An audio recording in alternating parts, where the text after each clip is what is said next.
je to v bistvu kot da bi mu nekdo, en vesoljc, povedal, da lahko nekaj svobodno naredi in da se lahko kontaktira, da lahko piše in da lahko zahteva svoje pogoje banki, svoje pogoje sodišču, svoje pogoje vsakemu človeku, s katerim koli se dogovarjaš.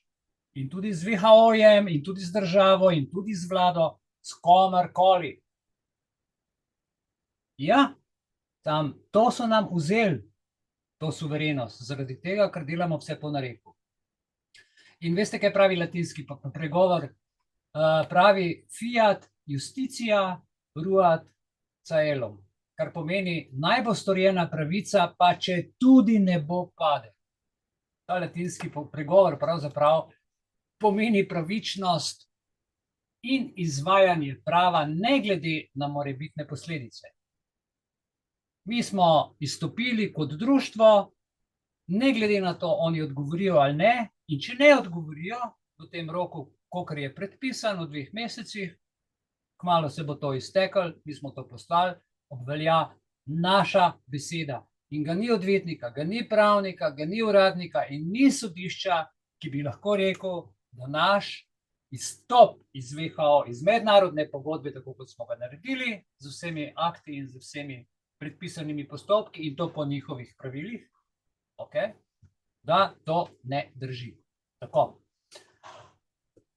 Zdaj, besedilo fiat justitia ruat caelum nadaljevanju izraža neka pravna vprašanja in citate zakona, ter ne izraža v bistvu nekega osebnega imena, ampak samo moč naše odločitve. In papir, recimo, kdaj ga uporabiti, kdaj narediti nek akt, ga overiti pri notarju, ali ga potrditi štempilko, ali ga potrditi z zborom, z občnim zborom, državnim zborom, društvenim zborom in tako naprej, se vsebina vedno osredotoča na pravne vidike zakonodaje.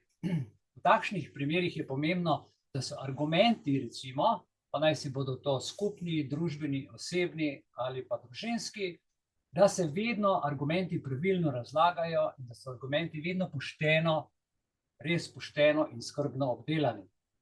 Kar pristop v nadaljevanju skuša doseči, posebej pri tej osebni izstopnici, če niste prebrali, pa jo boste videli, kako je to narejeno.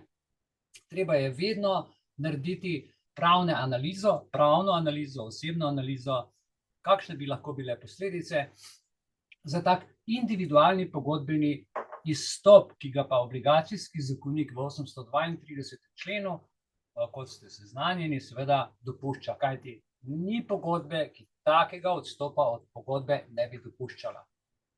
Take pogodbe ni. Če pa je pa avtomatično neveljavna. Tako da pravnih razlogov, pravnega razkritja, tako kot pravijo zdaj v enih podjetjih, v teh farmacevtskih, da je pogodba skrivnost, lahko je pogodba skrivnost, samo kadar gre za tako široko družbeno področje in za rabo zdravja in za cepljenje, ki meni da eno stvar, za katero jaz ne vem iz pogodbe, kaj je v tem cepivu, niti zdravnik ne ve, niti predsednik države ne ve, kaj je ker to vojska vozi pod -80 stopinj, potem se vprašam, kaj dejansko je. Moja naloga nocoj tukaj je, dragi moji prijatelji, da vas osredotočim na 4. in 5. člen obligacijskega zakonika.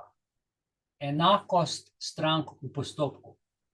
Prejšnji teden sem v pogovoru z eno stranko rekel, meni je čisto vseeno, ali se jaz pogovarjam z Jankovićem ali z mojo ženo, ali se pogovarjam z otrokom na cesti ali pa z Bill Gatesom. Ko se nekaj dogovarjamo, ta dogovor drži. Lahko je samo z besedo, lahko je samo dogovor kot tak, lahko si damo roko, lahko napišemo pa tudi pogodbo. Lahko je pa tudi ena stran tiho, ko da ena pogoje, pomeni, da se v tišini strinja. In v našem družbenem sistemu je ponavadi ta enakost takšna, da na televiziji povejo, kaj so v državnem zboru rekli, noben se ne priduša, noben ničesar ne reče, pomeni po 8 dneh, po 14 dneh, zadeva stopi v veljavo in vsi delamo tako, kot so rekli, ker so nam tako rekli, ker so oni tako rekli. In ko pa nekaj rečeš, je treba pa stvari razčistiti. In ko mi govorimo, tukaj in ko vi govorite in ko napišemo, ko se zadeva širi, izgubijo vso moč. Tako da, gledajte, udeleženci prosto urejamo obligacijska razmerja in, kaj je najbolj pomembno, ta urejanja ne smejo biti v nasprotju z ustavo ali pa s prisilnimi predpisi oziroma v nasprotju z moralnimi načeli.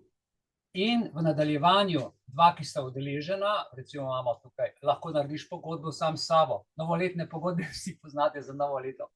Ne bom več pil, ne bom več kadil, pa ne bom tega, pa ne onga, pa ne bom to jedel, da ne bom takšen in drugačen, a ne? Lahko se zmeniš z drugo osebo, lahko je pogodba tripartitna, celo mednarodna, kakršnakoli že, a ne? Gre vedno za enakopraven dogovor in končno strinjanje, ki mora biti potrjeno z svobodno voljo. Brez tega ni. In glejte, pogodba med Slovenijo in Svetovno zdravstveno organizacijo je pogodba, ki predstavlja neke vrste sporazum med državljani in Svetovno zdravstveno organizacijo. In mi smo državljani. Oni jemljajo to kot skupek, da nas bodo kar kot WHO, kot en pastir, nas bo zdaj poštemplal v stajico, zdaj bo skratka, tako bi nas radi imeli. Pravne osebe s fizičnimi osebami, poglejte, ne morejo pod nobenim pogojem skleniti pogodbe. Zakaj ne? Ker pravna oseba je mrtva pravna oseba. Kaj je mrtva pravna oseba? Mrtva oseba je mrtva. Ne teče kri, ne živi, možgani ne funkcionirajo, srce ne dela, ne more izraziti svoje volje. Zato je pogodba s pravno osebo nična, neveljavna. Nekoč sem nekomu rekel, kadar piše recimo ime ustanove, za katero odgovarja ime in priimek osebe, pa potem na drugi strani človek z imenom in priimkom, taka pogodba absolutno ne more biti veljavna. Zato, ker pravna oseba, ki je na prvem mestu, ne more izraziti svoje volje. Namreč, če se ta druga oseba, ki skrbi za to pravno osebo, menja, ti ne moreš pravne osebe tožiti. Zato, ker ne obstaja, ker je to konstrukt. S konstruktom pa ne moreš pogodbe narediti. Zakaj? Ker je mrtva. Ponavljam, pogodba je namreč veljavno sklenjena, kadar ste stranki prepričani, da se strinjata, kadar izrazita svobodno voljo. Tako kot smo v videu videli. Ker pa med njima nesporazum o naravi pogodbe in o podlagi ali predmetu obveznosti. Takrat šteje, da pogodba ni bila sklenjena, če svobodna volja ni jasno izražena. To se pa manifestira kako? S podpisom in s potrditvijo pogodbe. Ponavadi, kadar gre za papir. Glejte, mi tega papirja nimamo. V Sloveniji imamo tihi državni dogovor, da je Republika Slovenija s pomočjo medijskega pompa in za ime tretje osebe, torej prebivalcev, vseh nas prebivalcev Slovenije kot državljanov, ki delujejo v sferi zasebnega, mi smo zasebno pravo, dogovarjala o stvareh, s katerimi pa se državljani nismo strinjali, niti nismo bili seznanjeni, dokler se ni zgodilo kaj, dokler nas ni doletelo najhujše. COVID, ukrepi, pa smo pa debel gledali, kaj se dogaja. Nismo mogli razumeti, ker nas je vse iztirilo. In pri pogodbi, kadar se izvaja dvopartitna pogodba in vključi tretjo osebo, pazite, brez njene prisotnosti, brez njene vednosti, torej osebo, ki je ni zraven pri pogodbi, ki ni sodelovala, in členi iz pogodbene vsebine vplivajo na to osebo, na to tretjo osebo, pomeni, da je takšna pogodba v celoti po svoji naravi nična. Ne more veljati. In je goljufiva do tretje osebe, na katero vpliva. Zato je prav, dragi moji prijatelji, da se iz tovrstnega, malignega, strupenega, nezdravega pogodbenega razmerja jasno in glasno s pisno izjavo izstopi. In to smo naredili. Dali smo možnost ljudem, jaz sem dal to 2 dni nazaj na Facebook, sem objavil, zdaj sem vam poslal po mailu. Mislim, da je bilo v 2 ali 3 urah, da je bilo okoli 120 šerov, okoli 450 prenosov. Kako je to tako hitro šlo, pa niti nisem več gledal, ker sem druge stvari imel, ampak vidim, da ljudi zanima. In to so glavnem ljudje, ki so moji Facebook prijatelji, ki niti niso toliko društvo, kot tukaj. Ne?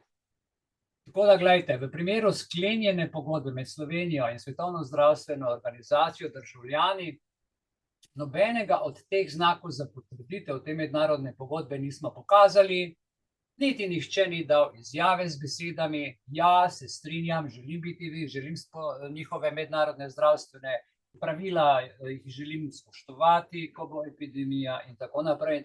Nihče od nas tega ni izrazil. Pa še nekaj je, pogodba med Slovenijo in WHO sploh ne obstaja, zaradi tega, ker smo iz Jugoslavije dedno samo prenesli, potrdili tisto stanje, ki je bilo prej. Se pravi, če je bilo v Jugoslaviji ena pogodba in če jih je potem po istem postopku 6 držav samo potrjevalo, vprašanje, kako in kaj so to pravno zadevo rešili. Ampak mi kot državljani, so suvereni državljani, ko o tem nismo obveščeni bili, niti ne vemo, in da bojo zdaj po 30 letih nekdo nam okazoval, kaj delati s svojim zdravjem v tem času, ko je bil dogovor storjen takrat, ko nas še marsikoga sploh še ni bilo, to preprosto ne gre, ker tega nihče od nas ni podpisal, niti se s tem ni strinjal.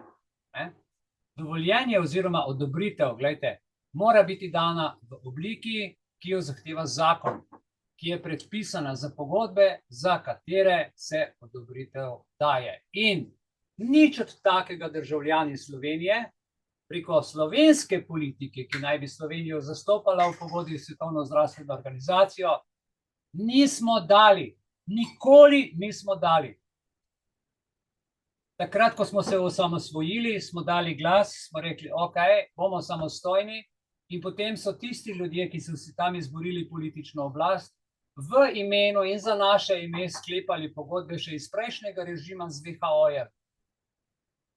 Poglejte si v uradnem listu, kako in kaj je potekalo, v uradnem listu Republike Slovenije, če pa ne želite veliko iskati, si pa iz naše spletne strani društvobelis.elis-center.com, kar je naša društvena stran, je takoj na prvi strani zgoraj piše uradni list in takoj na začetku je navedeno vsa ta dejstva, zakaj izstopamo in med drugim tudi, kako je ta pogodba nastala. Tako da, s tem bi jaz zdaj nekako zaključil. Upam, da ste razumeli, kako pomemben je osebni izstop iz WHO. Prosim, jaz sem želel nocoj prebrati pismo državljanom, ki sem ga napisal tukaj. Želel sem pogodbo prebrati tukaj, pa se mi zdi, da ste pismeni, da boste znali sami to prebrati, se vsedi po miru prebrati in vas povabim tako, v torek, ta torek, 19:30, vsi, ki bi želeli, predlagam, da bomo v torek to prebrali, v torek predebatirali, kako in kaj se to naredi na podlagi vsega tega. Jaz bi se vam z tega mesta zdaj srčno rad zahvalil za vašo pozornost. Upam, da ste kakšno dobro stvar slišali in v videu in s tem kratkim govorom, prezentacijo